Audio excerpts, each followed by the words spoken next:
பாருங்க, தீபாவளி வந்து தீபாவளிக்கு வந்து ஒரு சீட்டு போட்டு வச்சுருந்தேன். சின்னதாக சேமித்து மாதம் 600 கட்டினதுனால இந்த பொருளெல்லாம் எனக்கு வந்து சீட்டு போட்டதுனால வந்திருக்கு.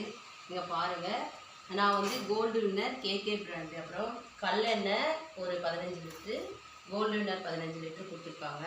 அடுத்தது பாருங்கள், உளுத்தம்பருப்பு, ஒரிஜினல் உளுத்தம்பருப்பு 3 கிலோ. இங்கே பாருங்கள், துவரம் பருப்பு 2 கிலோ. அடுத்தது ஸ்வீட் 1 கிலோ, காரம் 1 கிலோ.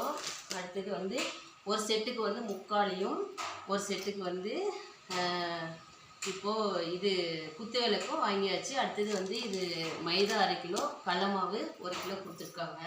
நான் போட்டது வந்து 2 சீட்டு போட்டேன், 300 2 சீட்டு கட்டினேன். இதுக்கெல்லாமே இந்த பொருள் கொடுத்துருக்காங்க. இது வந்து தீபாவளி சீட்டு. நீங்களும் யார் யார் இந்த மாதிரிலாம் சேமித்து சீட்டு போட்டுக்கிறீங்கன்னு சொல்லுங்கள். தேங்க்யூ, பாய், தேங்க்யூ. Okay.